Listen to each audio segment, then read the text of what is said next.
রেগে মেগে তরকারির ঝোল নিয়ে সাফিয়ার বা হাফসার গালের মধ্যে মেখে দিয়েছে। হাফসা যে বিশ্বনবীর কাছে বলি, ইয়া রাসূলুল্লাহ, কুমারী বউ তো আদর করছেন বেশি, লাই দিয়া কই তুলছেন দেখেন। হি ওয়াজ এ ভেরি গুড মিডিয়েটর, ভালো মধ্যস্থতাকারী ছিলেন। স্ত্রীদের মধ্যেও ঝগড়া লাগতো, বিশ্বনবীর স্ত্রীদের মধ্যেও খুনসুটি হতো, ঝগড়া মারামারি। বিশ্বনবীর একমাত্র ভার্জিন কুমারী স্ত্রী ছিল আয়েশা রাদিয়াল্লাহু তাআলা আনহা।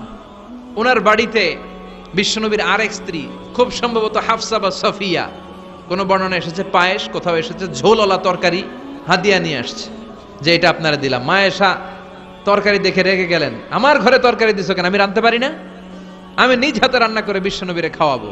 রেগে মেগে তরকারির ঝোল নিয়ে সাফিয়ার বা হাফসার গালের মধ্যে মেখে দিয়েছে। হাফসা যে বিশ্বনবীর কাছে বলি, ইয়া রাসূলুল্লাহ, কুমারী বউ তো আদর করছেন বেশি, লাই দিয়া কই তুলছেন দেখেন। ও নবী, আমি পায়েস নিয়েছিলাম আর ঝোল করা তরকারি নিয়েছিলাম, ভেবেছিলাম আপনিও খাবেন, আয়েশাও খাবে। আয়েশা কয়, আমি কি রাঁধতে জানি না? নিয়ে আসলা কেন আমার ঘরে, দিলা কেন? আমি রাঁধতে জানি, নিয়ে যাও। শুধু আমার তরকারিটা প্রত্যাখ্যান করে নাই, তরকারির ঝোল আর পায়েস দিয়ে আমার গালের মধ্যে কসমেটিক্স বানায়া দিছে। এই যে গাল দেখেন, দলিল নিয়ে আসছি, দেখেন কি করছে। বিশ্বনবীর পদ্ধতি ছিল, বিচার কেউ দিলেই he never take any action, he never react anymore. কখনো উনি অ্যাকশনে যেতেন না, উনি দুই পক্ষের কথা শুনতেন। সুবহানাল্লাহ পড়েন। আর আমাদের বিচার করতে গেলে একজনের কথা শুনে আরেকজনরে বাস আছে না নাই? বললেন আয়েশারে ডাকো। আয়েশা, এমন করেছো? করেছি। কেন করেছো?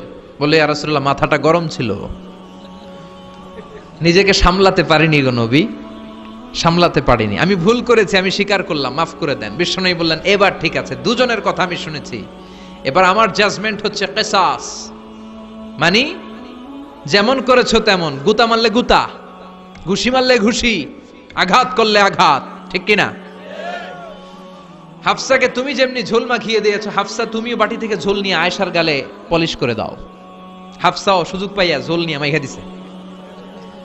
এবার দুইজনের গালে কসমেটিক্স। বিশ্বনবী মুচকি হাসলেন, আরশের উপর থেকে খুশি হয়ে গেল কে? এটা হচ্ছে বিশ্বনবীর বিচার করার বুদ্ধিমত্তা। হি ওয়াজ এ ভেরি গুড মিডিয়েটর। ঝগড়া লাগলেই, বুখারীতে একটা চ্যাপ্টার আছে, চ্যাপ্টারের নাম হচ্ছে ইযহাবু বিনা নুসলিহ বাইনাহুম। চ্যাপ্টারের নাম আমাকে নিয়ে চলো, আমি মিলাইয়া দিব। চ্যাপ্টারের নাম কি? আমাকে নিয়ে যাও, আমি মিলাইয়া দিয়ে আসবো।